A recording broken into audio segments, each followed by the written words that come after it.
Bienvenidas y bienvenidos a todos en este webinar Reinventando la profilometría.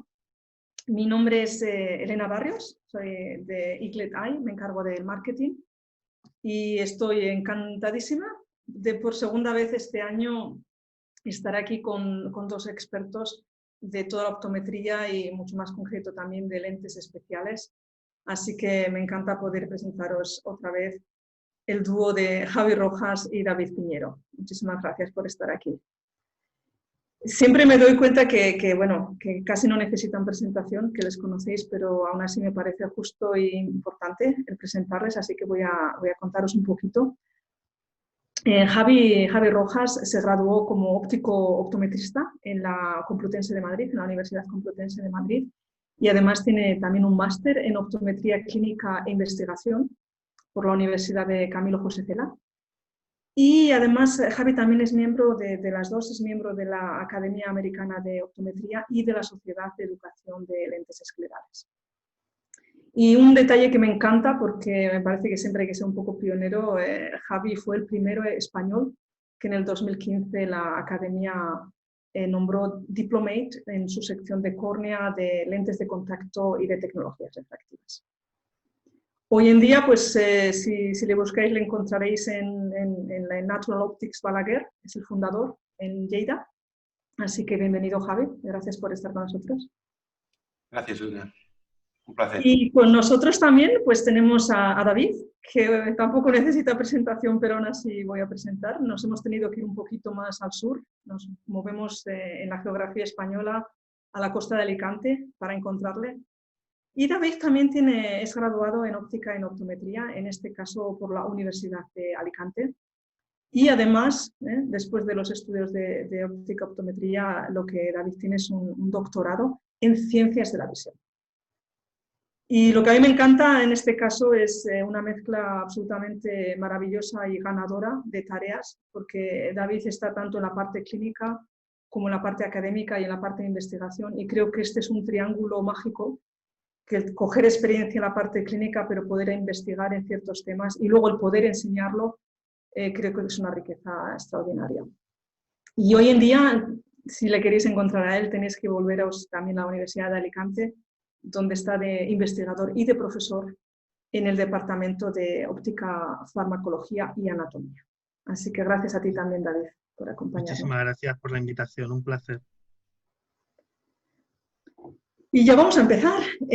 Como veis, tenemos un montón de cosas que contaros. Yo obviamente voy a ser la más corta porque sé que lo que traen ellos son mucho más interesantes, pero os quiero presentar un poquito el Eye Surface Profiler, este equipo de profilometría, y sobre todo estoy muy orgullosa hoy de contaros y de presentaros un nuevo software, que por eso es por lo que en nuestros ojos estamos realmente reinventando la profilometría.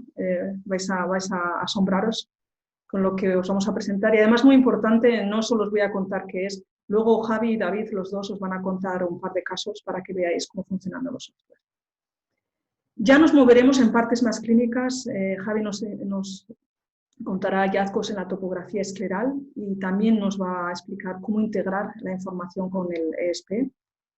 Y un tema que, más bien por desgracia, pero está muy de moda, por supuesto, lo del COVID, ¿qué supone la adaptación de esclerales en esta era post-COVID?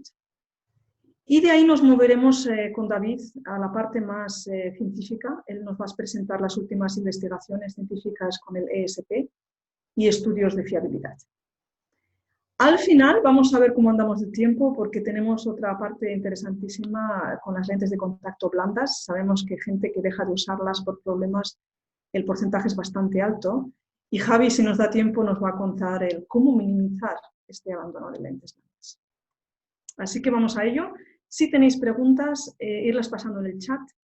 Cuando yo termine las iré recogiendo y al final las comentamos como siempre. Profilometría en realidad es una palabra que ni siquiera hace tantos años que se está usando en optometría y sin embargo con el tiempo podemos realmente decir que es la tecnología esencial para adaptar lentes especiales.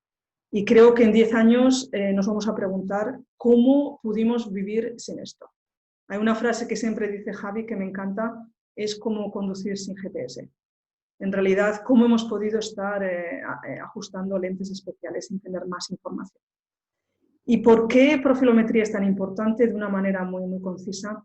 Obviamente la profilometría cubre no solamente la córnea, sino que nos movemos a la esclera. ¿Cómo queremos adaptar una lente en la esclera si no tenemos información? Obviamente, al tener más información y tan detallada información, estamos por fin dando pasos muy importantes para la adaptación empírica, que es un poquito el sueño de todos. Y también, por fin, podemos analizar de una manera objetiva, y no solo por un poco por el feeling, pindículas y otras laceraciones de la superficie escleral. Por fin tenemos suficiente información para saber realmente con qué estamos tratando en ese ojo. Y hablando de profilometría, obviamente nos abre la puerta a presentaros el ESP. Esto es una slide muy cortita, porque ya conocéis el sistema bastante bien, pero me parece que esto es como comprar un coche. Hay ciertos datos técnicos que siempre preguntáis y que os gusta saber, así que aquí un poquito los detalles de este equipo. Que sepáis que hace una medición bastante rápida en unos 30 segundos con un solo disparo, y esto es importante porque lo que quiere decir es que no extrapolamos datos ni estamos poniendo imágenes, stitching imágenes, sino que es una sola imagen la que nos va a dar la información de hasta 20 milímetros de diámetro. Además tiene un software muy analítico que nos ofrece 15 mapas, 18 parámetros y 2 calculadoras, y en realidad esto lo que hace es poner en vuestras manos muchísima información para que tengáis buenas herramientas para trabajar.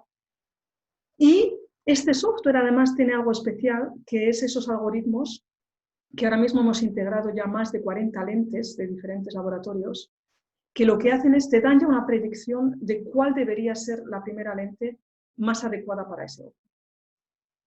Entonces esto es una belleza muy grande. Si tenemos una buena medición y una buena imagen, os damos una recomendación y luego tenéis vosotros vuestra experiencia y conocimiento, pues esto desde luego es el caso ideal para ajustar lentes de una manera muy buena.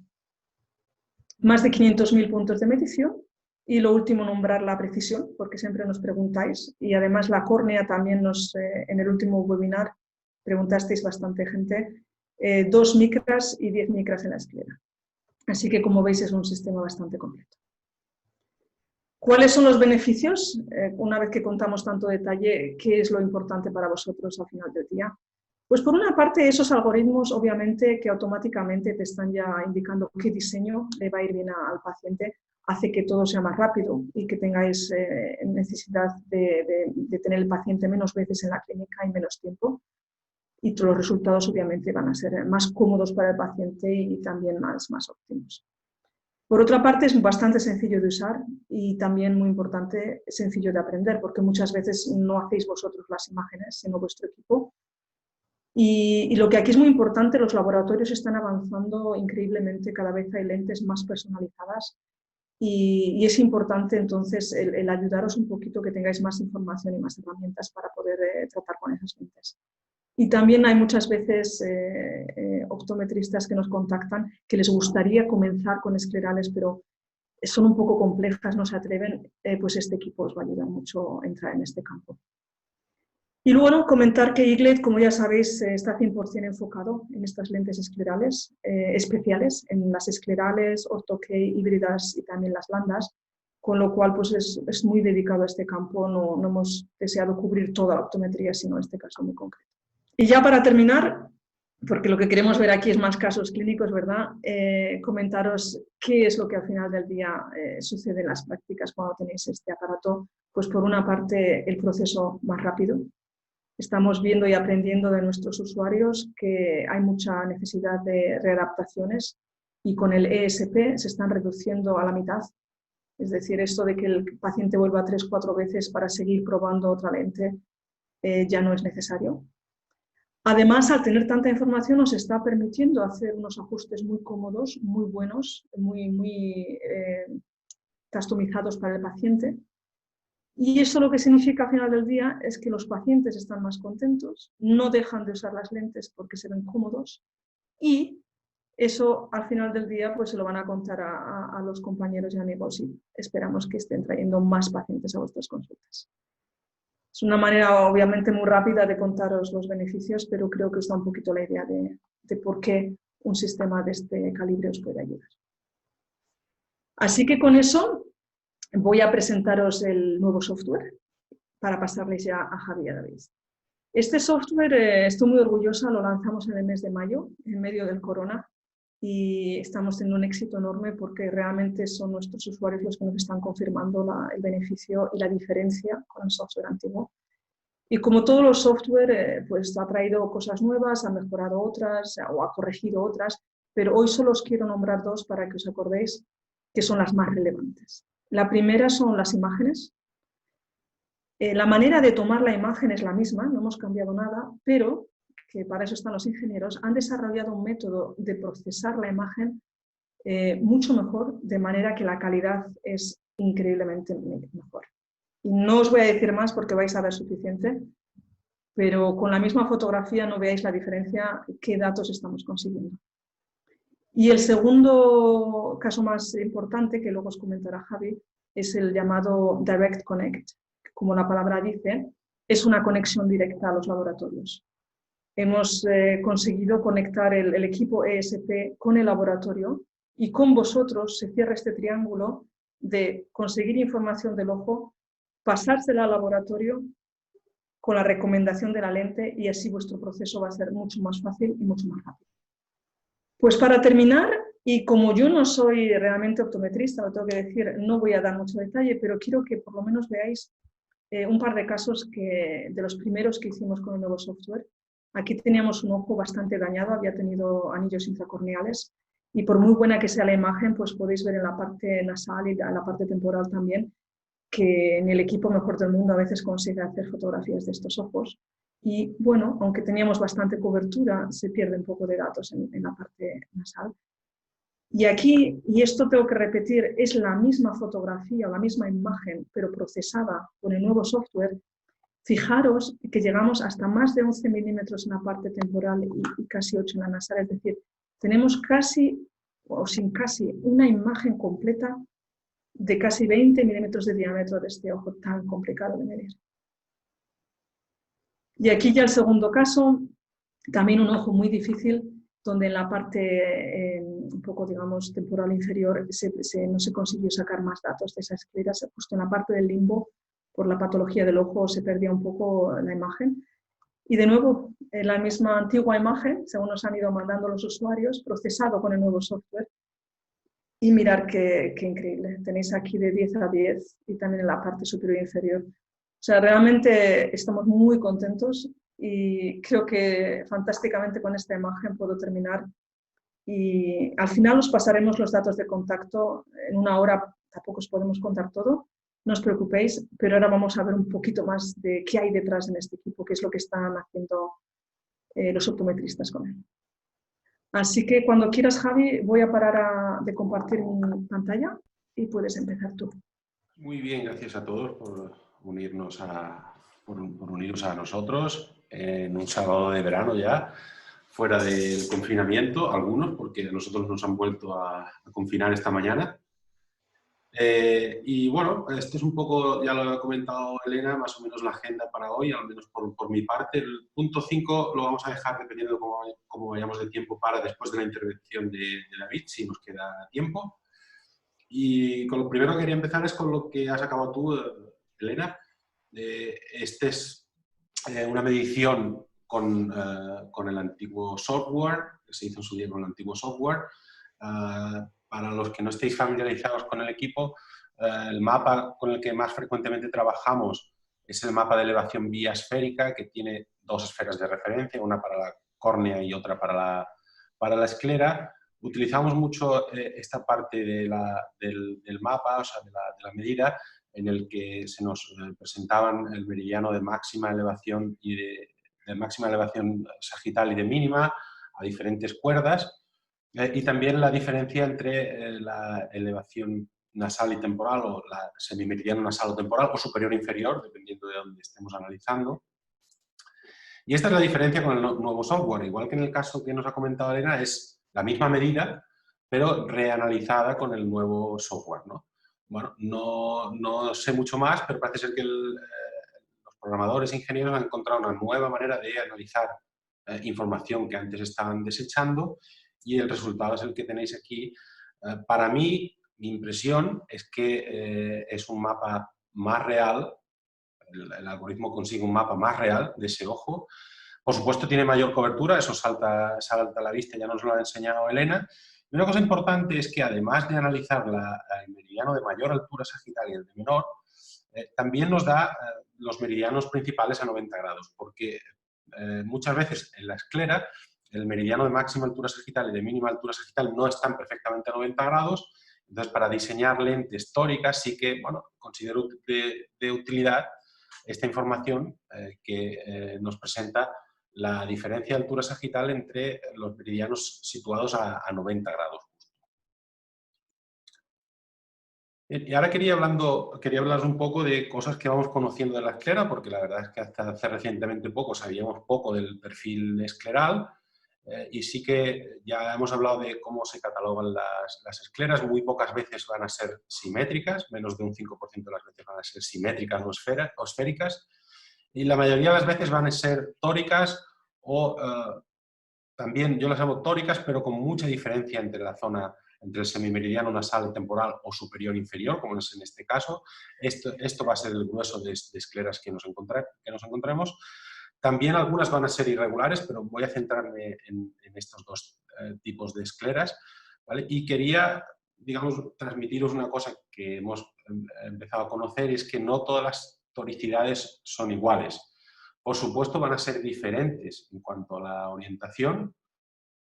Igual que con la córnea, vamos a encontrar escleras tóricas con la regla o con el meridiano de menor altura sagital o más plano, si preferís llamarlo así, a 180 grados.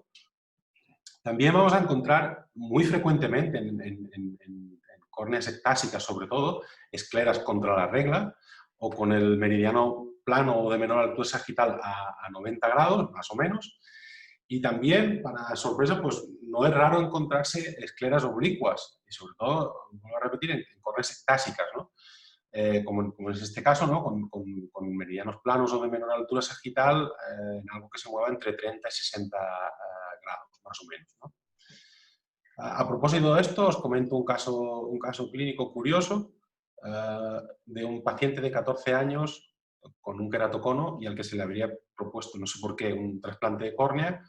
Afortunadamente alguien le dijo, oye, pues antes de un trasplante vamos a probar con lentes de contacto, y vino a nuestra consulta para eso, para ver si le podían adaptar lentes de contacto. La verdad es que para ser un paciente de 14 años ya tenía un queratocono en grado 3 en el ojo derecho y grado 2 en el ojo izquierdo, con adelgazamiento y sobre todo con cicatrización ya en el ojo derecho, ¿no?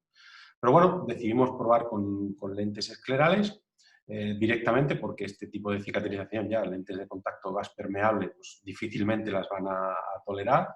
Entonces, bueno, analizando la topografía escleral de este paciente, pues resulta que teníamos en un ojo una esclera contra la regla y en otro ojo una esclera con la regla. Si os fijáis en el ojo derecho, el meridiano de menor altura sagital o más plano está a 90, y en el otro ojo justo lo contrario, tenemos una esclera con la regla o con el meridiano de menor altura sagital o más plano a unos 180 grados, ¿no? Bueno, cuando adaptamos lentes de contacto para este paciente, si os fijáis perfectamente en el meridiano vertical, la lente está marcada en el meridiano más plano y se orienta pues a eso, unos 100 grados más o menos, lo cual, digamos, coincide bastante con lo que hemos encontrado en la topografía escleral. Y en el otro ojo, pues la situación que esperábamos, la lente estabiliza con las marcas del meridiano plano a unos 180 grados, ¿no? Entonces, os lo comento porque sin las medidas de altura sagital podríamos pensar que, bueno, que nuestra lente de contacto escleral pues no está estabilizando bien, ¿no? Oye, igual no he calculado bien la tonicidad y una me queda así, la otra me queda así, porque realmente no había apenas diferencias entre la lente que llevaba en el ojo derecho y en el ojo izquierdo, excepto porque en una se orientaba a 90 grados más o menos y en el otro a 180, ¿no? Bueno, conseguimos una agudeza visual funcional y de momento pues, va a evitar el trasplante de córnea este paciente. Otra de las características que estamos empezando a conocer de la esclera es cuando es tórica o cuadrante específico, a veces la toricidad empieza desde una zona lejana a la córnea y otras veces la toricidad viene desde una zona desde el limbo o incluso desde la córnea y se continúa, hay una solución de continuidad con la toricidad escleral, ¿no? Y os pongo dos ojos de diferente paciente para analizarlo. Dejadme ver aquí. Si os fijáis, la toricidad, la diferencia entre meridianos principales de este ojo a una cuerda de 13,80 es aproximadamente de unos 70 micras, muy bajita. Yo, por debajo de 100 micras, no considero adaptar lentes de contacto tóricas. En cambio, en este otro ojo, a partir de 13,80, ya tenemos una toricidad de 170 micras, o sea, es significativa, ¿no? Si nos vamos un poquito más hacia afuera y medimos a una cuerda de 15,50, vemos que este ojo tiene 240 micras de diferencia entre los dos meridianos principales, o sea, lo cual ya es indicativo de que este ojo necesitaría una lente tórica, sobre todo si estamos adaptando un diámetro de unos 16-17 milímetros. Y en el otro ojo, a una cuerda de 15,50, bueno, ya sabíamos que era tórica a 13,80, pero a 15,50 es aún más tórica, o sea, la toricidad ha aumentado. Lo que quiero decir es que, o lo que quiero recalcar es que entre los dos ojos hay una diferente toricidad. En el ojo de la izquierda, digamos, la toricidad o la simetría es puramente escleral, ni tan solo coincide con la simetría de la córnea, que es un astigmatismo con la regla, mientras que el de la esclera es contra la regla.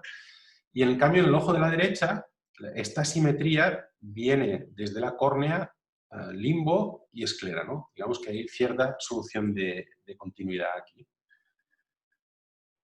A propósito de eso, vamos a analizar estos dos casos un poco más en profundidad para ver cómo los vamos a manejar de diferente manera con una lente escleral, ¿no? En el primero de los casos, cuando tenemos, digamos, una toricidad puramente escleral, no muy asociada o no muy similar a la de la córnea, es este caso que os presento aquí, de una persona de 34 años, con un queratocono en grado 2, con córneas perfectamente transparente, y de nuevo, os lo pongo aquí entre paréntesis porque es una cosa que es nuestro trabajo, ¿no? Luchar por divulgar las lentes esclerales como un elemento para evitar la queratoplastia penetrante, ¿no? En algunos pacientes, a este paciente también se le había propuesto una queratoplastia penetrante, pero nuevamente, buscando una segunda opinión, alguien le propuso, oye, prueba primero con lentes de contacto, porque la queratoplastia penetrante, sí, en algunos casos hay que hacerla, pero no es la solución o no es la cura definitiva a la enfermedad, ¿no? Entonces, se le propuso adaptar lentes de contacto esclerales y, bueno, nuestro mapa escleral es el que os muestro en pantalla, y si lo analizamos, pues nos fijamos en la cuerda 10 milímetros, la toricidad en la cuerda 10 milímetros, lo cual estaría dentro de la córnea. Hay una diferencia entre meridianos principales de 60 micras a 180 grados. Si nos movemos fuera de la córnea, pero en un área que sería muy próxima al limbo, hay una diferencia entre meridianos principales de unos 60 micras. En este caso, contra la regla, o sea, ya aquí ha cambiado el patrón. Y, por último, si nos movemos a 16 milímetros, hay una toricidad de unos 180 micras más o menos, ¿no? Quizás si nos hubiéramos fijado en la cuerda 13 milímetros, hubiéramos dicho que no es un ojo para adaptar con lentes tóricas, pero dado que estamos adaptando una lente de 17 milímetros y la toricidad a 16 ya eran 180, pues decidimos adaptar una lente tórica. ¿Cómo va a ser la lente tórica que diseñamos? Bueno, pues para este caso una toricidad tradicional en la áptica, una áptica tórica tradicional, va a ser óptima para este caso, porque, digamos, vamos a ajustar la parte de la lente donde la lente se apoya en la esclera, porque resulta que es aquí donde tenemos la toricidad, ¿no? Y en ese sentido, pues fue suficiente. Utilizamos el First Lens Fit, o sea, la propuesta que nos hizo el ESP, y, bueno, conseguimos una adaptación más que aceptable, con una claridad sobre la córnea, con un abovedamiento constante sobre toda la córnea. Y eso contrasta un poco con el caso que vamos a ver ahora, ¿no?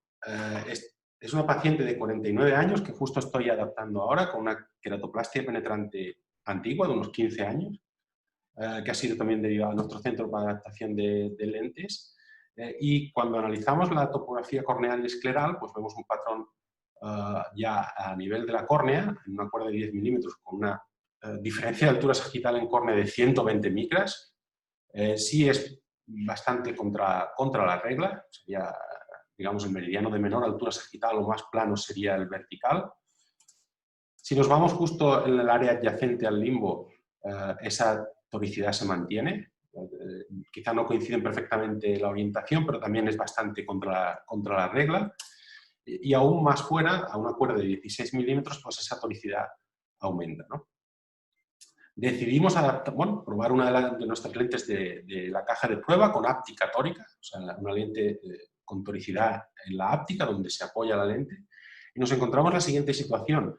A nivel central hay un buen alineamiento en todo lo que es el meridiano vertical, pero si nos movemos hacia nasal, y perdonad por la calidad de esta imagen, que no es muy buena, pero sobre todo en la zona temporal, fijaros la altura, el abovedamiento o claridad que hay aquí, en este caso es excesiva, ¿no?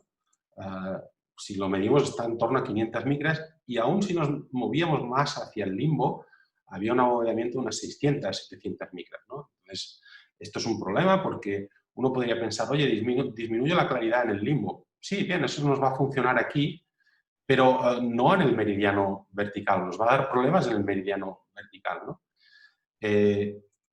En una especie de imagen que he intentado montar para transmitiros un poco mejor cómo es la situación que tenemos aquí, como os decía, la lente está alineada en el meridiano vertical, perdón, pero en el horizontal hay un exceso de claridad, tanto en la zona nasal como en la zona temporal, ¿no? Eso de cara a adaptar una queratoplastia penetrante antigua, hay que tener cuidado, ¿no? Para evitar efectos hipóxicos y para, digamos, proporcionar a esa córnea trasplantada las mejores condiciones fisiológicas posibles, ¿no? Entonces, mi primera opción fue, oye, voy a diseñar una lente cerrando un poco el radio base, en la medida de lo posible, porque si cierro mucho voy a tener problemas o sea, la lente se va a apoyar o va a estar muy cerca de la córnea en estas zonas. Voy a disminuir el limbo unas 50 micras y a ver qué pasa, ¿no? Bueno, pues eso fue insuficiente. El resultado fue muy parecido al que os mostraba en estas imágenes que obtuve con la lente de prueba. Y la situación que tenemos aquí es que, bueno, con este tipo de lentes estamos intentando, digamos, ajustar la áptica de la lente, pero no vamos a tener ningún efecto sobre esta zona de aquí, ¿no? Va a continuar habiendo un exceso de abovedamiento, ¿no? Eso en lo que se refiere al meridiano horizontal. El vertical hemos dicho que está bastante bien alineado, ¿no? Mi segunda opción, y como voy a redactar a este paciente, es la siguiente. Voy a diseñar, he pedido y he diseñado una lente de contacto que incorpora la toricidad en el limbo. Ya hay diseños que te permiten incorporar la toricidad desde el limbo. Se diseñan o, digamos, se piden con 2 alturas sagitales y también con 2 especificaciones o 2 customizaciones a nivel del limbo para cada meridiano. Lo que es el meridiano vertical vamos a dejar el limbo estándar y en el meridiano horizontal vamos a bajar 100 micras. ¿Vale? Independientemente también podemos, digamos, customizar la áptica aparte del limbo y lo que se espera con este diseño es que, bueno, se consiga reducir la claridad a nivel de esa zona, ¿no? A nivel desde las curvas intermedias de la lente, limbo y áptica, ¿no? No os puedo dar resultados porque aún no le he entregado esta lente, pero bueno, sí que debemos considerar, sí que os quería transmitir que debemos considerar diferencias en función de si la toricidad está muy cerca de la córnea o está exclusivamente en la esclera lejos de la córnea. Creo que esta va a ser mi opción, o por lo menos espero tener mejor resultado con esta lente. De toda la información que nos va a dar el SP hay que saber integrarla a la hora de... Hay que saber integrarla a la hora de adaptar lentes de contacto y en ese sentido una herramienta muy útil del SP es que nos va a catalogar la esclera en función de si es esférica, tórica, por cuadrantes o irregular, ¿no? Para una esclera tórica nos va a dar, perdón, esférica nos va a dar este mapa de colores. Para una esclera tórica vamos a tener bueno, este mapa de colores y vamos a considerar diseños con toricidad en la áptica o con toricidad en el limbo, depende de cómo sea esa esclera. Para una esclera cuadrante específica vamos a tener que diseñar lentes por cuadrantes y para una esclera irregular pues, seguramente necesitemos algunos otros sistemas para evitar, por ejemplo, las pinguéculas que son muy frecuentes en países con mucho sol, ¿no? Como es el caso de España. Este nomograma es modificado en parte de un nomograma que ha desarrollado la persona que se encarga de servicios profesionales en IGLE y propone no adaptar lentes de contacto tóricas, adaptar lentes de contacto esférica cuando la diferencia entre ambos meridianos principales es menor a 100 micras. Cuando la diferencia entre ambos meridianos principales es mayor a 100 micras, si la toricidad entre 13 y 14 milímetros es menor de 100 micras, tenemos que diseñar una áptica tórica, lo que es específicamente la áptica de la lente. Si la toricidad entre 13 y 14 milímetros, y eso va a depender del diámetro de lente que estemos adaptando, está por encima de 100 micras, hay que considerar, digamos, incorporar la toricidad desde el limbo, incorporar un diseño en el que la lente ya sea tórica a partir de la zona limbar. En escleras quad específica, por cuadrantes, si la diferencia entre el semimeridiano nasal y temporal o superior e inferior es menor de 400 micras, bueno, todavía se puede considerar adaptar un diseño tórico. En función del resultado, continuar con ese diseño tórico o pasar a una lente por cuadrantes. Pero sobre todo si la diferencia entre el semimeridiano nasal y temporal es mayor de 400 micras, a una sagita de 15 milímetros, ya es inevitable tener que utilizar una lente por cuadrantes. Y por último, para escleras irregulares hay que utilizar otro tipo de soluciones que nos llevan al siguiente punto de mi presentación. Bien, y aquí hago un inciso para hablaros sobre lo que es la adaptación post-COVID, y no solo post-COVID, ¿no? El año pasado en la Academia Americana de Optometría acudí a una ponencia sobre los nuevos protocolos ISO. Son protocolos a los que adherirse, no son, digamos, regulaciones muy específicas, sino son protocolos a los que uno voluntariamente se adhiere, pero son más que recomendables. Y por primera vez, digamos, se ha protocolarizado o estandarizado cómo debe ser el cuidado de las lentes de contacto de prueba o lentes de contacto diagnósticas que utilizamos en consultas y que vamos a utilizar para más de un paciente, o sea, que vamos a reutilizar en diferentes pacientes, ¿no? Define a los lentes de contacto como elementos potencialmente transmisores de agentes infecciosos. Por supuesto,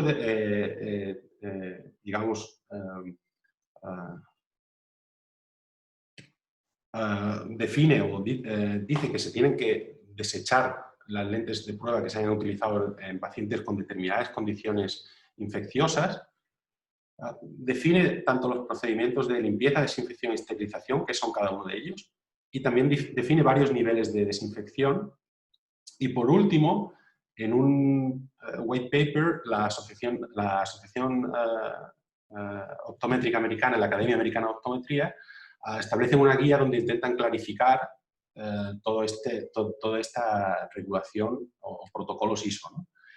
Y sobre todo esto es para lentes de prueba y lentes reutilizables en consulta.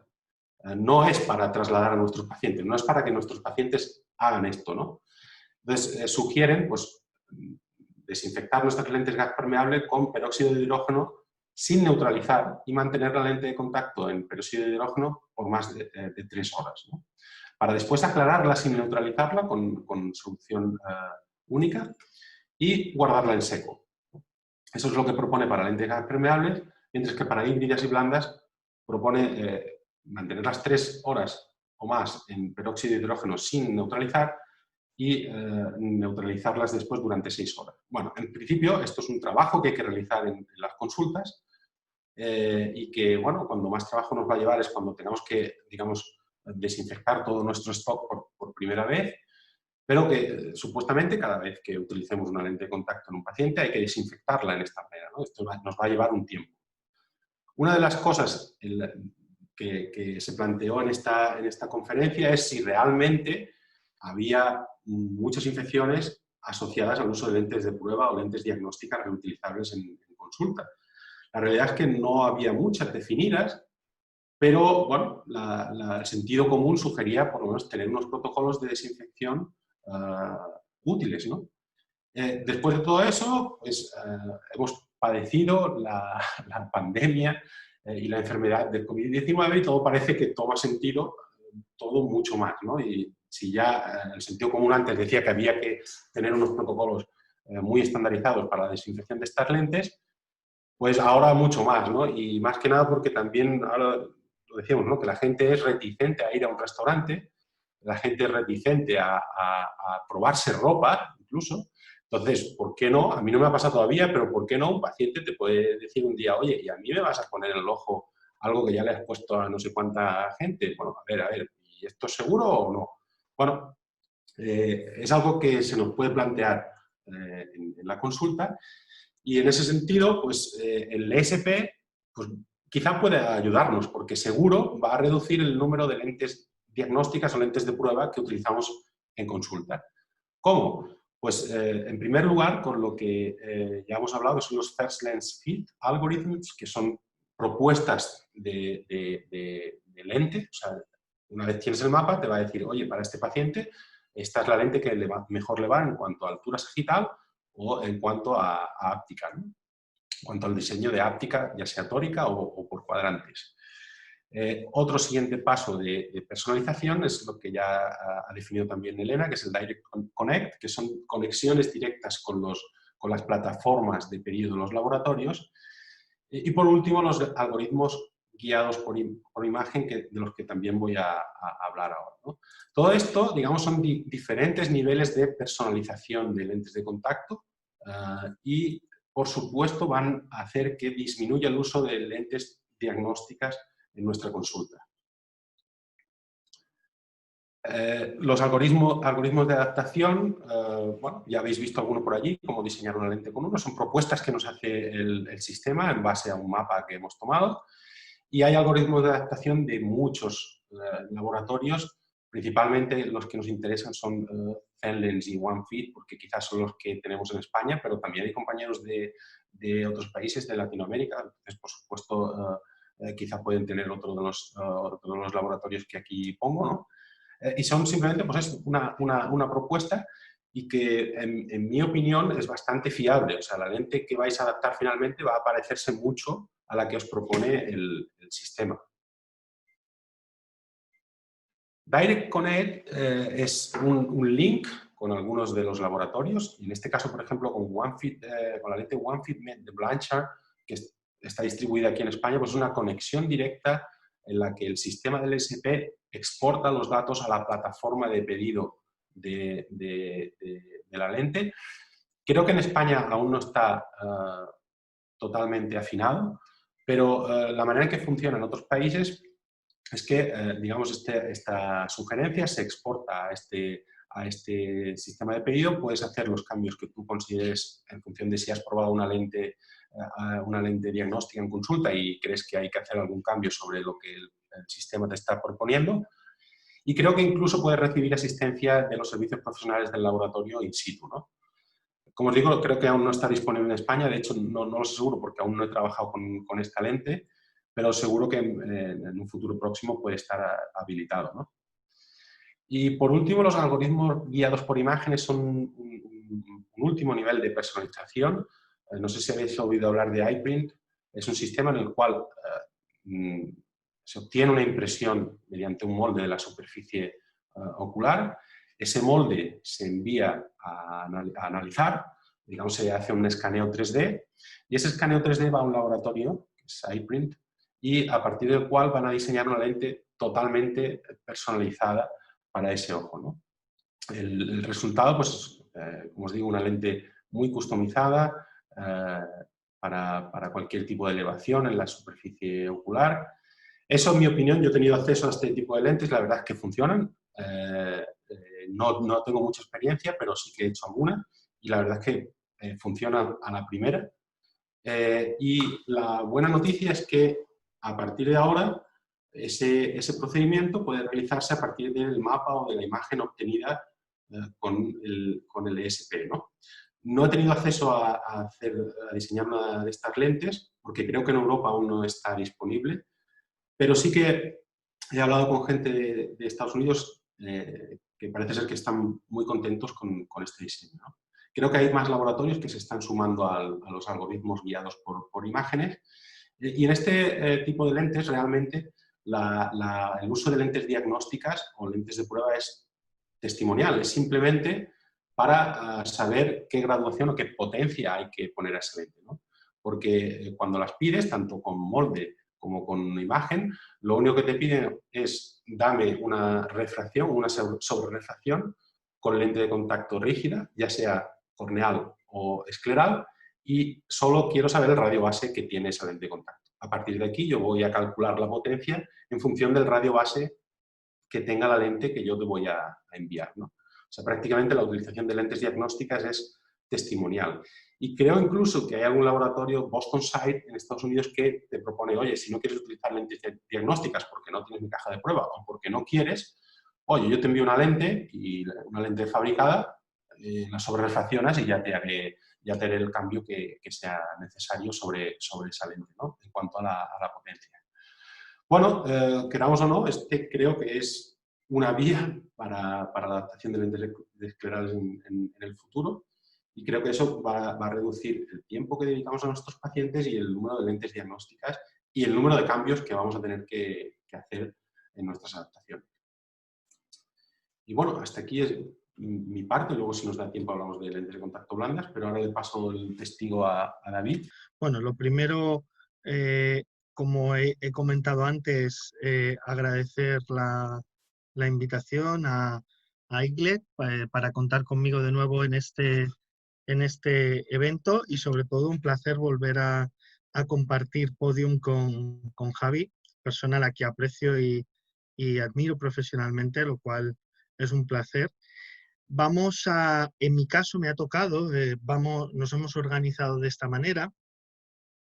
Os ha dado una serie de indicaciones o de usos más clínicos por parte de Javi, un poco para que veáis todo lo que se puede hacer en el ámbito de la consulta, y desde mi perspectiva os voy a hablar un poquito más del ámbito del desarrollo o la investigación que se está haciendo con esta tecnología, la cual mucha de ellas va a permitir que luego se aplique en el ámbito también de la clínica, porque al fin y al cabo todos estos desarrollos finalmente van en la línea de mejorar la práctica clínica. Bueno, vamos a utilizar estos tres apartados. Vamos a hablar de esa mejora tecnológica del ESP, de las últimas investigaciones que se han realizado con esta tecnología, y os vamos a avanzar algo que siempre nos están reclamando, y por primera vez pues os lo voy a traer para que veáis un estudio independiente de fiabilidad del aparato, porque siempre están con que no hay ningún estudio de fiabilidad externo, pues lo vais a tener y vais a ver el nivel de precisión que tiene este sistema. La mejora tecnológica que supone esta tecnología para el ámbito de la investigación también es enorme, puesto que nos permite analizar en un área de hasta 20 milímetros, en aquellos casos en los que conseguimos una apertura palpebral bastante amplia, de diámetro con más de 250.000 puntos, y más actualmente con el nuevo algoritmo de reconstrucción de la imagen, que hemos visto que nos permite, además de mayor precisión, una mayor análisis en cuanto al área. Una cosa interesante es comentaros la sencillez de insistir del procedimiento de medida. En este caso, una de las ventajas que yo le veo es que la medida es instantánea, es en una sola toma, ¿vale? Por lo tanto, solamente lo que tenemos que estar seguros es de que impregnamos toda la superficie anterior de la fluoresteína correspondiente, y luego ya lo que es el proceso de enfoque y centrado del dispositivo es bastante intuitivo, siguiendo simplemente las guías y marcas que aparecen en pantalla, por lo tanto es bastante intuitivo, ¿vale? Actualmente, lo que os estábamos comentando, y que os ha comentado también Elena, y lo habéis visto en las propias imágenes que os ha mostrado Javi, es que anteriormente esas dos proyectores que van a generar esa red proyectada desde dos perspectivas diferentes sobre la superficie anterior del ojo, había anteriormente el problema de que parte de esa información no era utilizada o aprovechada al máximo. Lo que se ha hecho ahora es conseguir, mediante esa modificación de los algoritmos de reconstrucción de esa, digamos, interferencia de patrón de franjas que se va a producir sobre la superficie de esas dos proyecciones, vamos a conseguir esa mayor área de análisis y sobre todo que toda la información que obtengamos sea útil y por lo tanto nos sirva para la toma de decisiones, tal y como ha mostrado el caso antes Elena, que es bastante claro de cómo podemos conseguir esa mayor área de análisis, sobre todo cuando estamos ante escleras que tienen pues a lo mejor una mayor inclinación en una de los sectores o de las partes y que por lo tanto la imagen o la proyección que viene de allí pues tiene una peculiaridad en concreto. De esa manera pues podemos conseguir caracterizar más área. Este es un caso nuestro. En este caso se trata, como veis, de una esclera con un astigmatismo clarísimamente en contra de la regla, que además era curioso porque este astigmatismo, tal y como ha comentado Javi, se reproducía tanto en córnea como a nivel de esclera y era lo que él ha comentado como una proyección de esa toricidad que ya hay en córnea.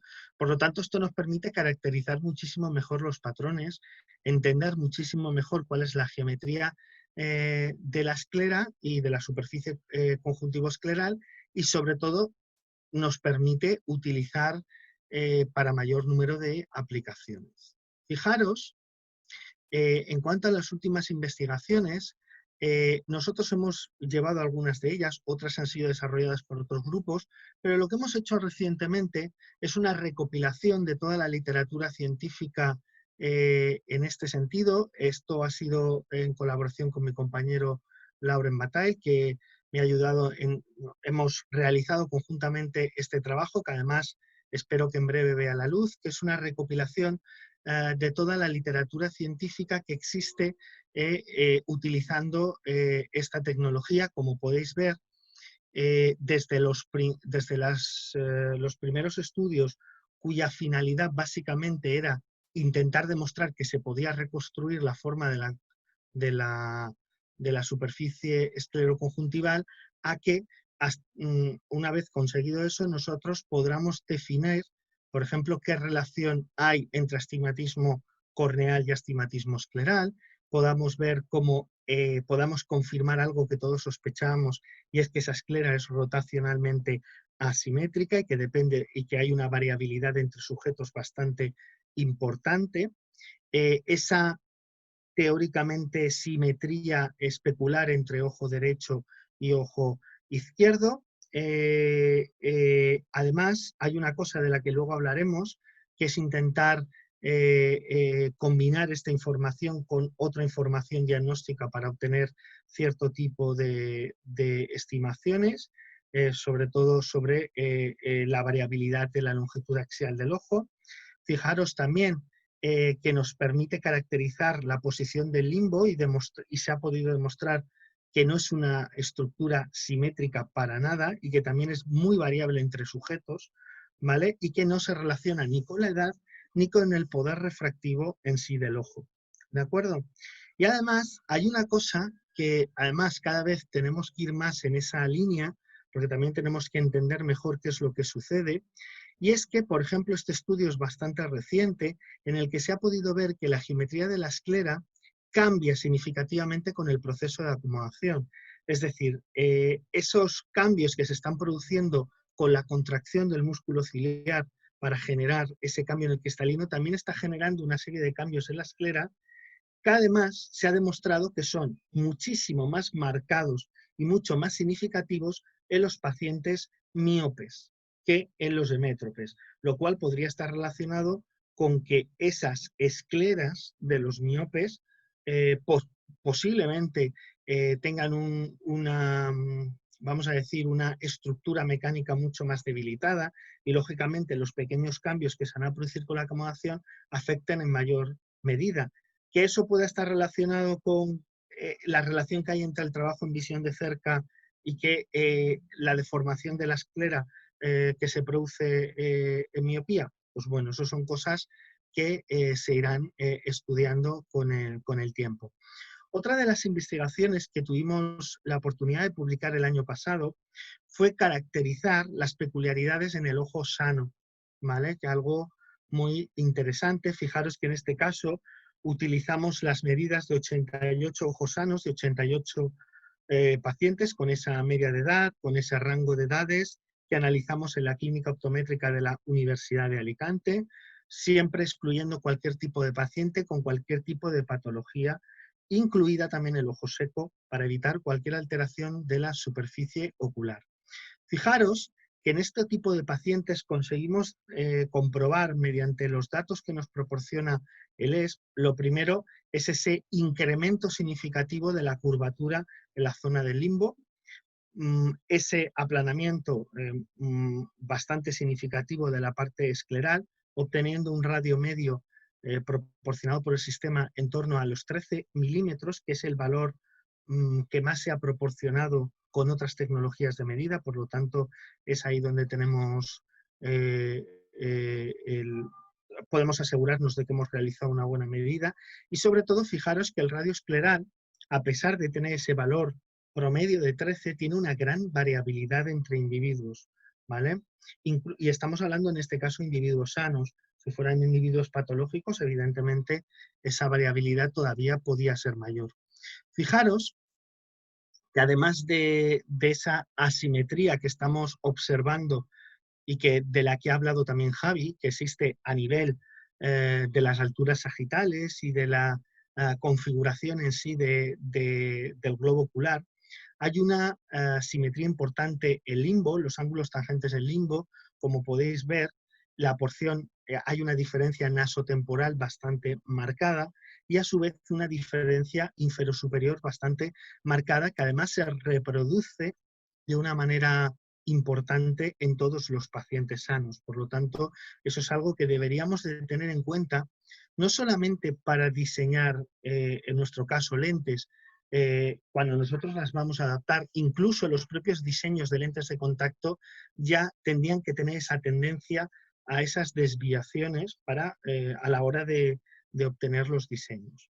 Pero hay una cosa que nos llama mucho la atención, que además fue una de las principales conclusiones de este estudio, es que si hacemos la diferencia media entre las alturas sagitales y temporales, perdón, las alturas sagitales temporales y nasales, fijaros que aumenta desde un valor de menos 0,002 milímetros para 11 milímetros de cuerda a 74 micras, 0,074 milímetros para 14 milímetros de cuerda. Es decir, que a medida que vamos incrementando el diámetro de análisis, lo que va a suceder es que esa asimetría que se va a producir nasotemporal y posiblemente también la superinferior, algo que estamos estudiando ahora, es mucho mayor. Por lo tanto, eso implica que cuando estamos trabajando con diámetros de lente o nos movemos en zonas de mayor diámetro, la necesidad de utilizar diseños más personalizados es más que evidente, ¿vale? Aunque se trate incluso de un ojo sano, como hemos visto. ¿Vale? Una de las cosas que también llama la atención es que la correlación entre el radio escleral y el radio corneal, así como la curva de mejor ajuste corneal y escleral, es existe, estadísticamente significativa, pero como podéis ver es bastante limitada. No existe una correlación importante a ese nivel. Tampoco existen correlaciones significativas entre el astigmatismo corneal y esa asimetría nasotemporal a nivel de ságitas. Incluso tampoco existía una correlación con el propio astigmatismo. Es decir, realmente no se reproduce, como ha comentado mi compañero, ese astigmatismo corneal en la esclera en todos los casos. Incluso se puede, nosotros llegamos a deducir mediante regresión lineal múltiple una ecuación para intentar predecir la máxima ságita 12 milímetros a partir de los datos que proporciona el ES. Es decir, de toda esa información que nos está proporcionando, podríamos deducir esa ságita y por lo tanto nos da una idea de qué relación debe de haber entre parámetros corneales y esclerales y que eso pues también lo tengamos en cuenta al llevar a cabo una adaptación. ¿Vale? Por lo tanto, es muy importante que tengamos en cuenta esa simetría temporonasal del perfil corneoescleral y que aumenta con el diámetro y que el astigmatismo corneal no necesariamente, como hemos visto, reproduce el escleral y que todo esto debería de tenerse en cuenta en las peculiaridades de los propios diseños de lentes esclerales. Cuando ya nos vamos, que esto también lo publicamos el año pasado, analizar las diferencias entre sujetos sanos y sujetos patológicos, en este caso sujetos con queratocono.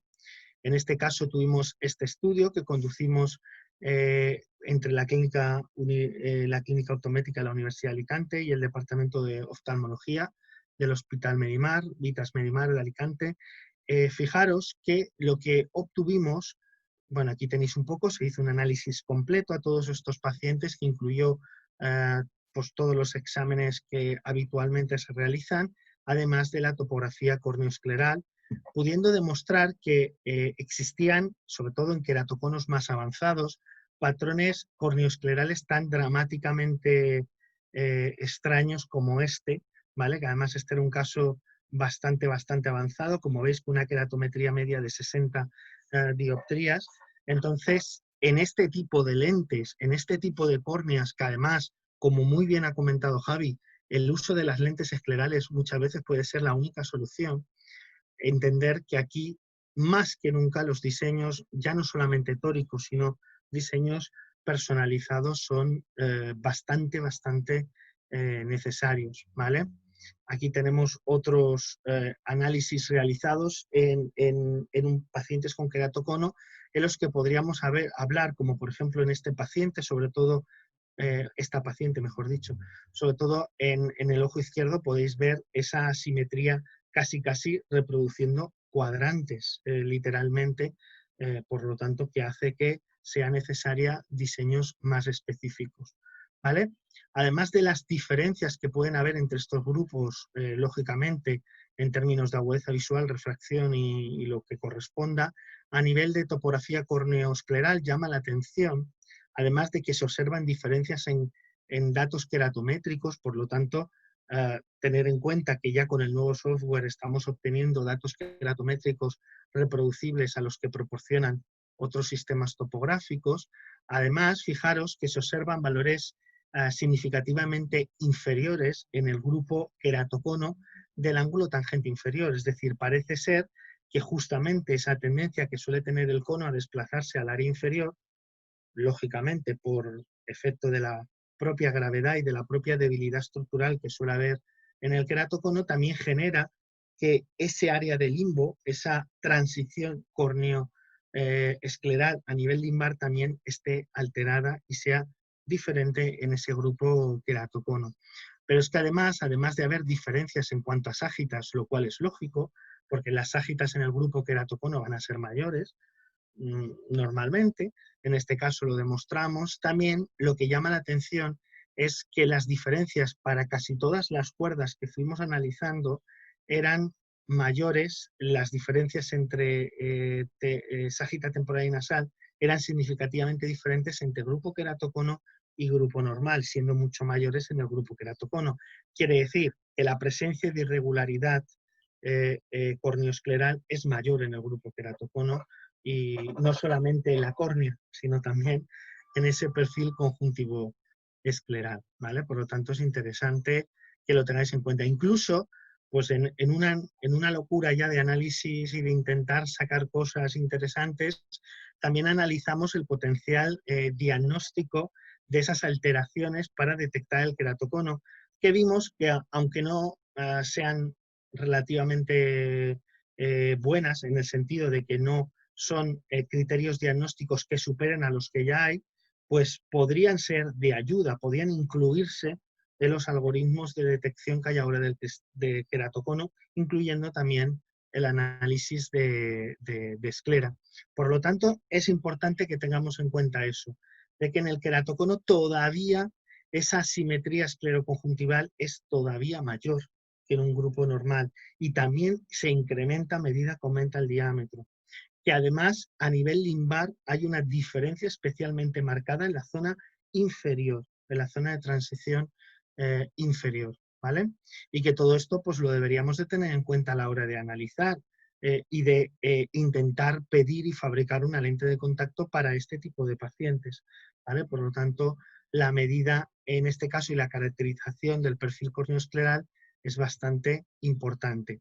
Ahora os muestro otro estudio que presentamos en el Congreso de la SCRS hace 2 años en Viena, en el que también analizábamos qué sucede en pacientes tras cirugía LASIK, es decir, pacientes miópicos que se produce una cirugía ablativa, se quita parte del tejido y vamos a ver si esa eliminación de tejido también tiene un cambio importante en la geometría corneoescleral, ¿vale? Utilizamos lo mismo. Metimos varios pacientes de distintos grupos, 67 ojos sanos, 20 post-LASIK y 20 queratoconos, y lo que hicimos es hacer el examen del que hemos estado hablando anteriormente, completo, incluyendo el análisis del ESP. Y una cosa que nos llamó la atención es que en esos niveles, vamos a decir, de irregularidad corneoescleral, eso no aparece aquí, pero el análisis está realizado, primero se producen diferencias, es decir, que esa cirugía sí que está teniendo un impacto indirecto en la geometría corneoescleral, lo que nos da la idea, y eso es muy importante, de que trabajamos con un globo ocular. Por lo tanto, si yo hago una distensión en una determinada área, eso finalmente termina transmitiéndose y generando un nuevo reequilibrio de fuerzas en todo el globo ocular, ¿vale? Por lo tanto, es interesante que lo tengáis en cuenta. Aún así, no se detectaron diferencias entre grupos a nivel del radio escleral medio, pero sí que se detectaron a nivel, lógicamente, de alturas sagitales, lo cual es totalmente lógico que fuera mayor en el grupo queratocono y menor en el grupo post-LASIK, puesto que es una cirugía ablativa, ¿vale? Y que en este caso también consiguiéramos apreciar que existían diferencias tanto en sagitas máximas y temporales también entre grupos. Pero una de las cosas que también llamó la atención, por ejemplo, es que a pesar de existir una mayor, vamos a decir, un incremento de esa irregularidad temporo-nasal en el grupo post-LASIK, fijaros que esa diferencia en el ángulo tangente en el limbo, en este caso la diferencia entre grupo control y grupo post-LASIK se producía en la parte superior, no en la parte inferior como pasaba en el grupo queratocono. Con el grupo queratocono reprodujimos esa diferencia a nivel inferior, pero con el grupo post-LASIK en la parte superior. Por lo tanto, esto nos sugiere ese debilitamiento del que estamos hablando a nivel estructural global. Y luego hay una cosa que estamos en desarrollo, ¿vale? También con mi compañero, que además esto va a ser el fruto de su magnífica tesis doctoral, en el que, si os fijáis, hemos podido comprobar que existen una serie de correlaciones entre longitud axial y las medidas de asimetría de sagitas temporonasal. En concreto, lo que hemos visto es que a medida que estamos en ojos y en miopes más grandes, miopes mayores, esa asimetría temporonasal que se produce en el globo ocular cambia de signo, ¿vale? Produciéndose una diferencia, pero en signo contrario. Si normalmente hay una diferencia positiva de signo, ¿vale? Entre temporal y nasal, en miopes altos pasa a ser de signo negativo, ¿vale? Como podéis ver ahí, ¿vale? Esto nos revela que posiblemente lo que esté sucediendo es que esa esclera sea más propensa a ser afectada por las propias tensiones que puedan haber dentro del globo ocular, debido a que se trata de miopes más elevados, de una esclera más debilitada, y que, por lo tanto, eso tenga una relación con esas tensiones que afectan más a ese globo ocular. Fijaros que aquí tenemos el caso de un miope elevado, también analizado con el nuevo software. Entonces podemos ver en este caso que lo que observamos, sobre todo en el ojo izquierdo, es esa diferencia que os he dicho temporonasal, pero muchísimo más marcada y, como os he dicho, en la dirección justamente opuesta. Por último, os quería comentar, pero no me voy a meter mucho, en los análisis de fiabilidad. Esto también es un estudio que va a salir publicado también en breve, ¿vale? También desarrollado con mi compañero, en el que hemos analizado en 35 ojos de 35 pacientes, hemos tomado 3 medidas consecutivas con la tecnología ESP en el mismo ojo del mismo paciente, ¿vale? Pasando un tiempo entre toma y toma. Y lo que hemos observado hemos analizado los parámetros típicos que se analizan de repetibilidad, que es la desviación estándar intrasujeto, como podéis ver ahí, el coeficiente de variación y el coeficiente de correlación intraclase. Entonces, si podéis ver, en todos los casos, las desviaciones estándar, los coeficientes de variación y el coeficiente de correlación intraclases obtiene valores de repetibilidad bastante buenos. Lo que pasa es que estos valores de repetibilidad, que son bastante buenos, como podéis ver, estamos hablando de variabilidades que van entre el 1 y el 5%, ¿vale? Con lo cual es un error bastante bueno. Aquí lo estamos hablando para parámetros de ajuste, porque son las curvas de mejor ajuste o los radios medios. Pero si nos vamos a las ságitas, aquí sí que la fiabilidad es muchísimo mayor.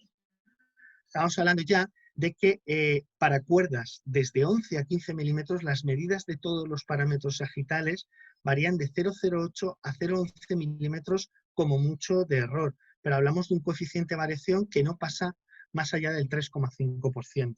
Por lo tanto, confirmamos la fiabilidad de las medidas, algo que siempre... yo siempre he visto sectores que intentan poner en duda o que intentan comprobar que estas medidas pueden no ser fiables, pues sí que lo son y lo hemos podido comprobar en un estudio totalmente independiente, porque este no ha sido un estudio ni promovido por el laboratorio, por Eaglet, ni nada, ¿vale? Y lo mismo nos pasa con el coeficiente de correlación intraclase.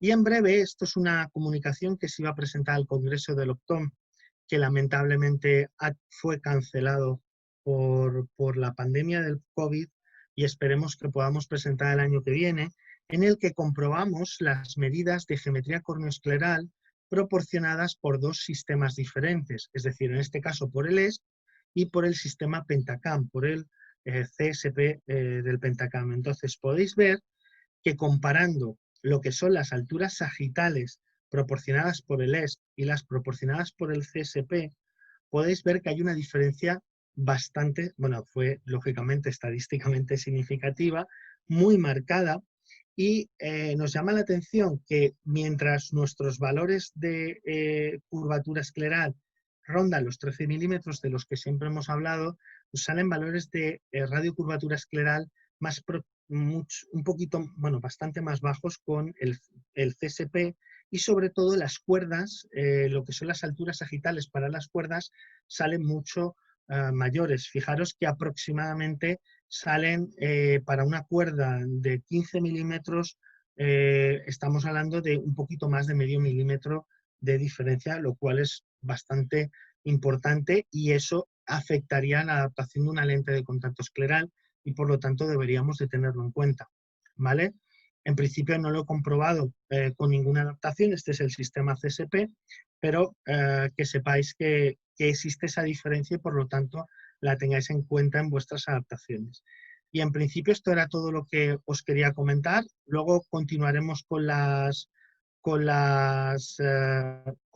dudas y ahora pues no sé si da tiempo a que continúe Javi. De momento ha habido una pregunta, entonces vamos a contestar esa porque ya lleva esperando un ratito Salva y yo creo que luego nos metemos con lo tuyo, Javi, porque es muy interesante.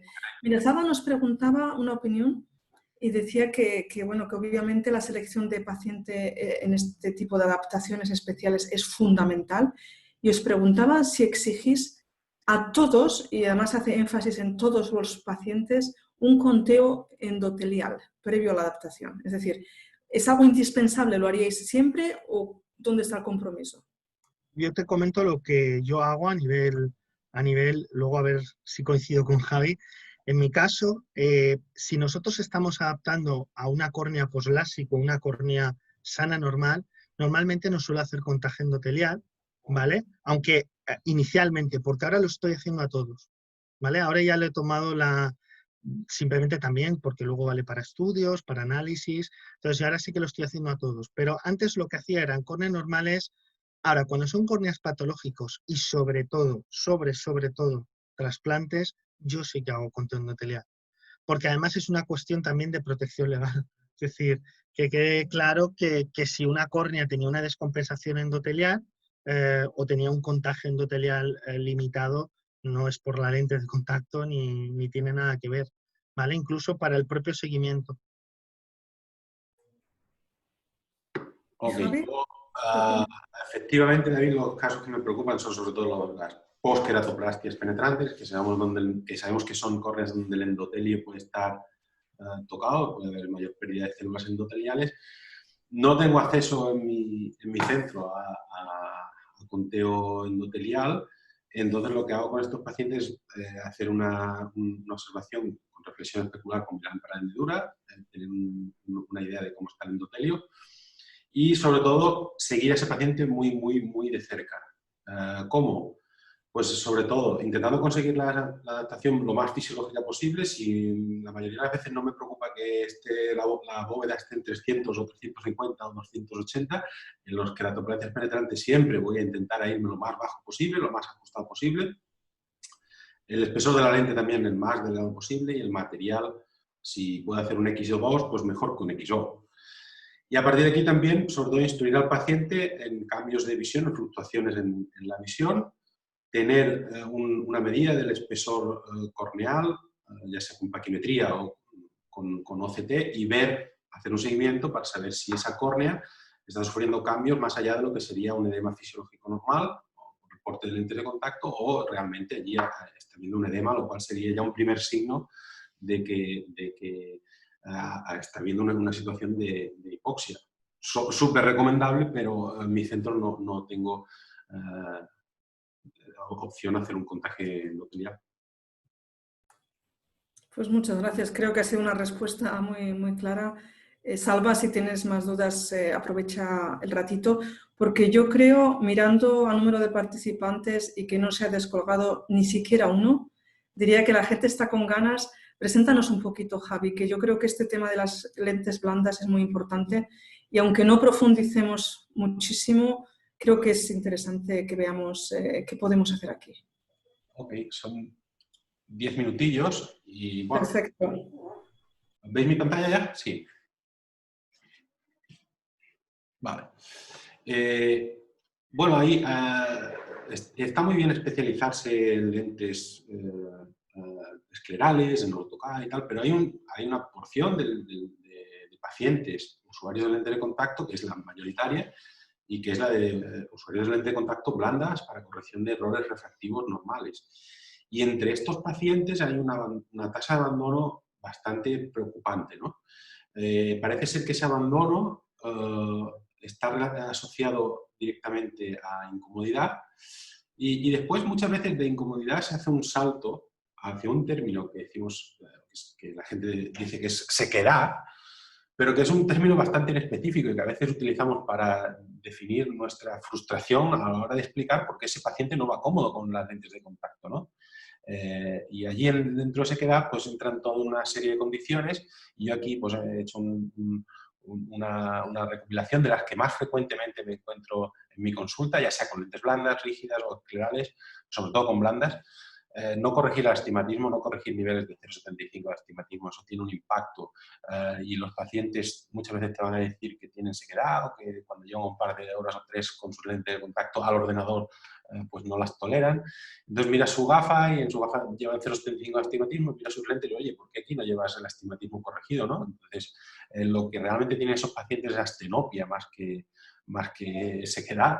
Es tan fácil como redactarlos por aquí. La respuesta a la conjuntivitis papilar también continúa siendo, no como en los años 80 o 90, pero continúa siendo un factor reconducible pero que va a limitar muchas veces el porte cómodo de lentes de contacto. El borde de la lente, las lentes rígidas, por supuesto la aumentación de superficie, pero ya cada vez hay mejores materiales y mejor aumentación de superficie. La utilización de diferentes soluciones de mantenimiento, ya sabemos que han tenido un impacto en la comodidad. Pero hay un último factor al que a veces no le prestamos mucha atención, ¿no? Y que, bueno, en principio las lentes de contacto blandas pues se nos han presentado como para tontos, ¿no? Que es ponerla y... Tenía un amigo que decía, oye, yo a la hora de valorar las lentes de contacto blandas, cuando adaptas la lente de contacto blanda, ¿qué haces, no? Y mi amigo me decía, pues yo la pongo y por si acaso no la miro, a ver si no le va a ir bien, porque si no le va a ir bien no sé qué hacer, ¿no? Bueno, pues no debería ser así. Y creo que sí que hay que redefinir la adaptación de lentes hidrofílicas. Lo voy a intentar hacer a partir de estas 3 cuestiones. La primera es plantearnos si las lentes estándar, ¿no? Que tenemos en el mercado son para todos los pacientes. Con estas lentes, digamos, cuando me refiero a estándar, me refiero a diámetro único y radio base único, ¿no? En el caso de que no sean para todos los pacientes, ¿cómo vamos a identificar aquellos ojos que no pueden ser adaptados con las lentes estándar, ¿no? Y por último, ¿cuál sería la mejor manera de diseñar lentes customizadas o personalizadas, ¿no? En cuanto a la primera cuestión, pues este es uno de los estudios de altura sagital del ojo sano que hay publicados. Y en este caso es por un nombre de la casa, ¿no? de la compañía Eaglet, Rainier. Esta es la distribución de altura sagital en un grupo de pacientes de ojos sanos. O sea, nos vamos a encontrar de todo, desde alturas sagitales desde 3.100 hasta 4.300, ¿no? Sí que es cierto que hay unas alturas sagitales más frecuentes, pero nos vamos a encontrar de todo. Lo mismo pasa con otros estudios publicados, ¿no? ¿Conocemos, por otra parte, las alturas sagitales de las lentes de contacto que hay en el mercado? Pues sí, la verdad es que ya están publicadas, hay varios estudios.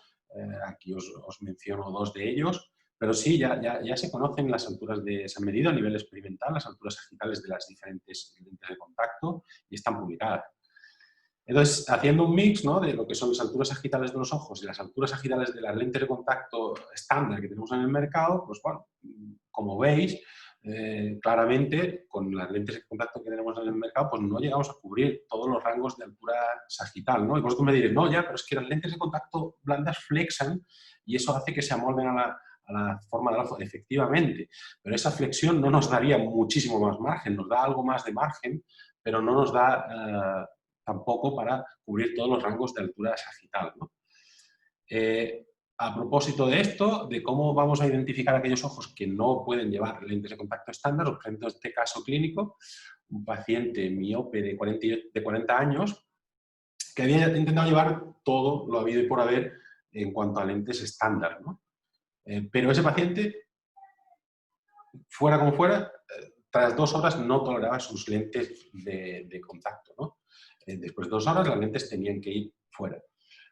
Cuando mirábamos los parámetros oculares a los que teníamos acceso, pues bueno, el diámetro corneal era 12,5, sí que es cierto que es un poco por encima de la media, pero no fuera del rango adaptable con lentes de diámetro 14 o 14,2. En cuanto a las queratometrías, tampoco estaban muy fuera de la norma, llega a ser un ojo plano, pero nada muy fuera de la norma o no adaptable con lente estándar. Y la excentricidad era de 0,45, pues muy próximo a lo que podríamos considerar normal, ¿no? Entonces, ¿cuál era el problema aquí? ¿Qué qué era lo que estaba fallando en este paciente, en esta adaptación, ¿no?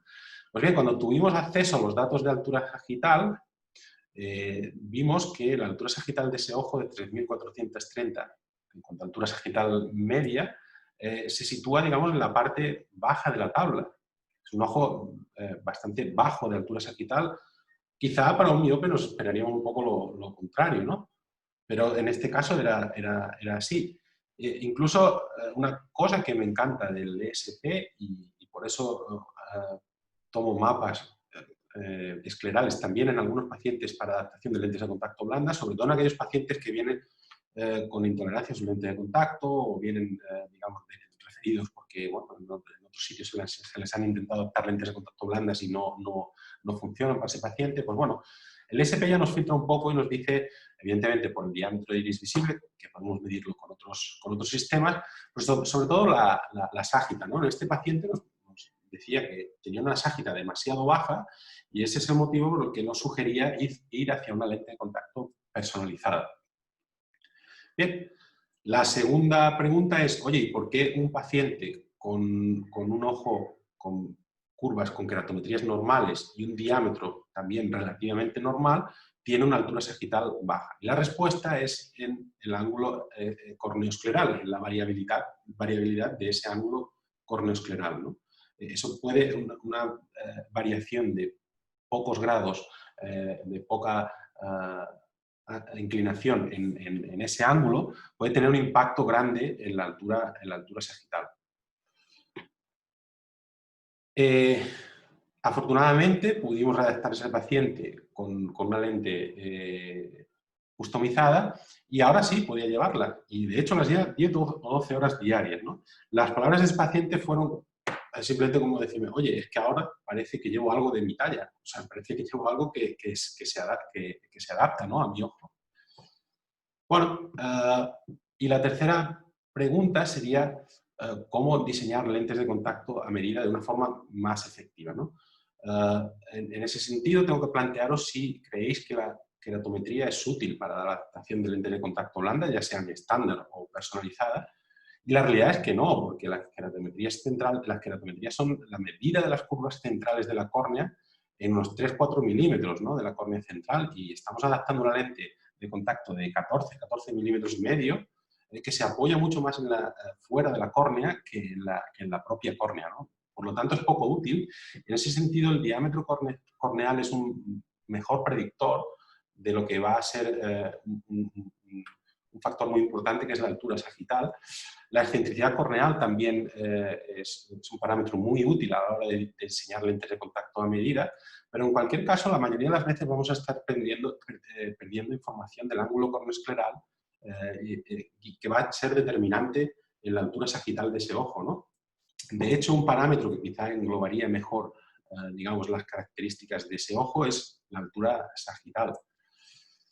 Por otra parte, ¿sería el radio base un parámetro útil para definir cómo se va a comportar esa lente de contacto blanda en el ojo? Pues la verdad es que no mucho, porque sabemos que sí, la lente de contacto tiene un radio base, sobre todo las estándar, tienen un radio base único, pero a veces dos lentes de contacto estándar con un radio base igual van a comportarse de forma muy diferente en el mismo ojo. Y eso es porque tienen una serie de curvas periféricas, unos diseños periféricos de los que nosotros no sabemos nada. La siguiente pregunta sería, oye, ¿y existe algún parámetro que pueda definir mejor o pueda englobar todos estos parámetros de la lente blanda? Y la respuesta pues es la altura sagital de la lente, ¿no? ¿Cuál debería ser la relación entre altura sagital de la lente y del ojo? Pues no hay mucho publicado sobre esto, de hecho lo que hay no está publicado, pero se sugiere que para lentes estándar sea de unas 150 micras, la altura sagital de la lente mayor que la altura sagital del ojo, por supuesto, y para lentes personalizadas o customizadas, aquí os dejo el valor de 350, pero esto va a depender mucho del laboratorio con el que trabajéis. En este caso os dejo este valor porque vamos a ver algún caso clínico ahora de un laboratorio que sugiere que la lente de contacto sea 350 micras más alta que la ságita del ojo, ¿no?, que la ságita ocular. Este es el caso clínico que os planteaba. Diseñamos una lente con radio base 770 y diámetro 14 milímetros y el resultado pues, fue francamente malo. La lente no se movía casi nada, incluso cuando la empujábamos con el párpado inferior. Esa lente fue calculada con los datos de diámetro corneal y queratometría. Entonces nos fuimos a ver qué había pasado aquí, ¿no? Entonces, esta es la tabla de alturas sagitales de la lente y resulta que la altura sagital de esa lente era de 3.870. La altura sagital de ese ojo para un diámetro de cuerda igual al diámetro de la lente era de 3.270 y había una diferencia de 600 micras, mucho mayor de lo que el laboratorio nos propone, ¿no? O sugiere en su guía de adaptación. ¿Qué teníamos que hacer aquí? Pues nada, bajar un peldaño en altura sagital y seleccionar radio base 8 y de esa manera, de esa manera, digamos, teníamos una relación de altura sagital lente-ojo mucho más acorde con lo que el laboratorio proponía. El cambio, pues, a la vista está. Ahora tenemos una lente que se mueve, o que se mueve por lo menos lo que deseamos que se mueva, con un push-up mucho más gentil. La lente se mueve fácilmente y vuelve a su sitio, ¿no? ¿Qué debemos llevarnos de aquí? Pues bueno, oye, para intentar que la adaptación no sea uno de los motivos por los cuales nuestros pacientes de lentes de contacto blandas abandonan el porte de lente de contacto, puede haber otros motivos, pero para que este no sea uno de ellos, tenemos que identificar a aquellos pacientes que no son adaptables con lentes estándar, ¿no? Sobre todo va a ser llamativo a aquellos pacientes que no toleran sus lentes de contacto y en los que la adaptación es deficiente, pues la lente o no se mueve o se mueve mucho, ¿no? El diámetro corneal es un buen indicador. En aquellos ojos grandes va a ser un indicador de que no van a ser adaptables con lentes estándar. Y la queratometría va a ser un peor predictor. Los radios centrales corneales no van a ser un buen predictor de qué usuarios van a ser adaptables o no con lentes estándar. Por último, si tenéis acceso a la altura sagital, pues perfecto, ¿no? Y a la hora de diseñarlas, si no tenéis datos de altura sagital, por supuesto, utilizar el diámetro corneal, la queratometría para el radio base y, sobre todo, si tenéis datos de centricidad, pues aportarlos también al laboratorio. Y si conocéis la altura sagital ocular, lo que yo me he acostumbrado a hacer es seleccionar el diámetro de la lente, 2 milímetros o 2 milímetros y medio más grande que el diámetro de la córnea o el diámetro de iris visible, dependiendo del laboratorio. Y a partir de aquí voy a seleccionar una altura sagital para este laboratorio en concreto de 350 micras por encima de la altura sagital del ojo. Y eso es lo que me va a determinar el radio base a elegir para esa lente, ¿no? Yo me he acostumbrado a hacerlo de esta manera y, de hecho, hay cierta evidencia científica y cosas presentadas sobre esto. Parece ser que es más fiable, digamos, seleccionar el radio base en función a la altura sagital que queremos adaptar que cuando lo seleccionamos en base a los parámetros corneales exclusivamente, ¿no? En base al diámetro corneal y al radio base. Y bueno, hasta aquí es mi parte. No sé. Pues muchísimas gracias, Javi. La verdad es que hemos tenido un programa completísimo porque, no sé, da gusto oír, por ejemplo, David, que podáis usar también estos equipos para aprender más del ojo, para entender mejor los problemas que hay detrás, porque si no tampoco la ciencia no avanzaría. Entonces da gusto cuando presentas los estudios. No puedo esperar a que los publiquéis. Y a ti, Javi, gracias también por todos los datos clínicos. Yo voy a aprovechar que no ha habido más preguntas para haceros yo una. Y querría, luego podemos acabar con esas palabras, pero me encantaría oír de los dos, coger vuestra bolita de cristal y decirme cómo veis el futuro de la adaptación de estas lentes esclerales, por supuesto en relación con la profilometría. ¿Cuál es el futuro que diríais que tiene la profilometría para estas adaptaciones? Pues, ¿empiezas tú, Javi? O... Vale. Bueno, yo ya os he dado un poco una pauta que creo que cada vez va a estar más extendida, que es en cuanto a lentes esclerales, hacia la personalización, a que cada vez sean más personalizadas y que cada vez vayan más guiadas por la imagen, ¿no? Por la imagen que obtenemos o por la impresión de un molde. Pero la verdad es que esto aquí a España no ha llegado mucho todavía, pero cuando hablas con compañeros de otros países o ves ciertos comentarios en algunas redes sociales y tal, pues la gente está muy entusiasmados con la posibilidad de realizar o adaptar lentes de contacto de forma empírica.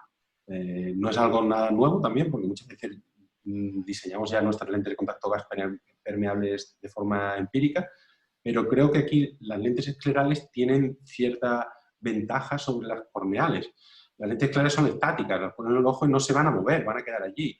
Mientras que una gas permeable, pues sí que se va a mover más, depende de su relación con el párpado, etc., ¿no? Yo creo que va a haber un cambio hacia la personalización y sobre todo hacia la utilización de sistemas guiados de imágenes para el diseño de estas lentes. A ver, te digo mi opinión. Yo a lo mejor soy muy positivo, pero estoy optimista, ¿vale? Y yo creo que todo esto que nos ha sucedido en el mundo nos está haciendo replantear y reevaluar muchas cosas. Yo creo que una de ellas ha sido la contactología, ¿vale? Hay gente que lo ha visto como un riesgo porque íbamos a perder, la gente iba a tener miedo de ponerse lente de contacto, y yo lo que estoy notando es lo contrario. Lo que pasa es que la gente no quiere que vaya a ir a un sitio que le dispensen una lente, quiere que se la adapten, ¿vale? Y para adaptarlo hacen falta herramientas como esta.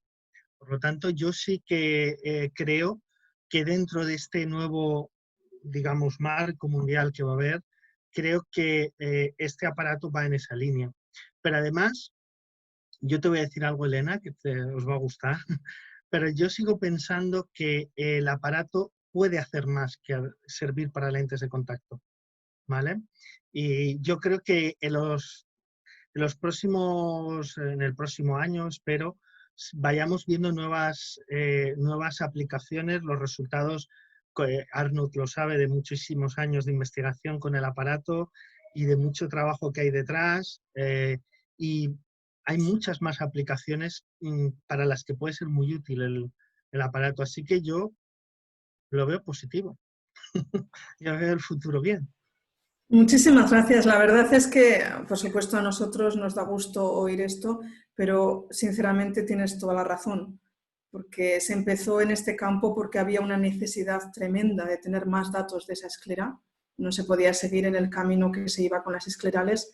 Javi nos acaba de mostrar todo lo que se podría hacer y no se está haciendo con lentes blandas, que son ya comodidad que se piden por internet, y que venga lo que venga, y si no me va bien las dejo, o sea, ¿qué campo hay ahí? Y tienes razón, David, aquí hay muchas más posibilidades, incluso en campo, diría yo, de cirugías. Sí. Cuando yo veo datos de las queratoplastias que se podrían ahorrar si, por ejemplo, en pacientes usando lentes de contacto y lentes esclerales, va a salir ahora una publicación en mayo, una quinta parte de las queratoplastias se podrían incluso igual ahorrar. O sea, me parece que tienes razón y me encanta oír eso, personalización. Pero fíjate que yo creo que ahí estamos ganando.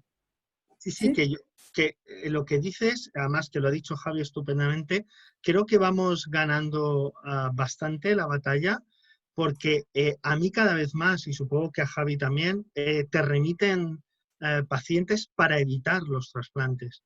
Entonces, claro, también te ven que tienes esa herramienta, que puedes hacer una adaptación bastante precisa y exitosa, pues evidentemente todavía más aún.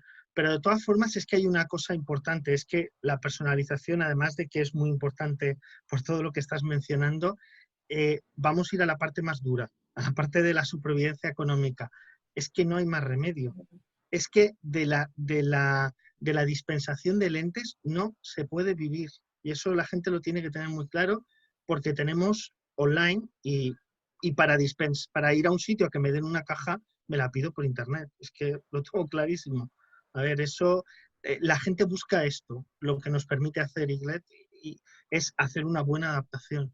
Yo creo que eso es el futuro. A pesar de que la industria del lente de contacto, sobre todo de cara a las hidrofílicas, tiene un canal de venta súper potente, que es Internet, y que se ha desarrollado mucho en los últimos años, No estoy seguro de que estén contentos de todo con los números. No están contentos. Sé de cierto que no están contentos. Bueno, en parte es eso, porque tiene una tasa de abandono increíble y no te vale de nada ganar un usuario si estás perdiendo uno. Es una cifra que desde hace años estamos oyendo, ¿no? Es complicado crecer así, ¿no? Y entonces yo hace, no sé, tan solo 4 o 5 años casi no adaptaba lentes personalizadas o customizadas, igual un poquito más, ¿no? Y yo creo que, en cuanto a blandas, yo creo que ahora igual el 10 o el 15% de mis pacientes ya lleva lentes personalizadas, customizadas, ¿no? Y va creciendo. Pues yo te voy a decir una cosa, Javi. Yo desde hace un año ya decidí que toda la adaptación era personalizada. Mi consulta es así. Si quieres, oye, y si no, pues hay otras maneras. Pero yo adapto lentes personalizadas. Lo siento, pero yo es mi manera de trabajar. Porque es que me quedo muchísimo más tranquilo. Además que son lentes personalizadas, también no las van a encontrar en ningún otro sitio, ¿vale? Porque están fabricadas a medida. Es también buscarte un poco la manera, y luego la gente es que está súper contentísima. Tengo una chica además que es del centro de España, que viene exclusivamente porque tiene ha tenido unas úlceras muy importantes en la córnea. Ella es una miope de -9, no puede ir sin lentillas, y al final fue adaptarle una lente personalizada porque ella tiene aquí familia, viene a veces a veranear, y desde entonces la mujer más fiel del mundo. Y me dijo, dice, me dijo la frase que tú me has dicho, Elena: ¿cuánto tiempo me he perdido de usar lentes adecuadamente y no haber estado sufriendo, yendo al médico, teniendo que tratarme por llevar una mala adaptación? Totalmente. Creo que ya ha llegado otra vez, ahora que tenéis herramientas cada vez mejores, ha llegado el momento otra vez de que se aprecie y se aprenda el trabajo del optometrista, el beneficio de un buen optometrista y de hacer las cosas como hay que hacerlas y no sin más.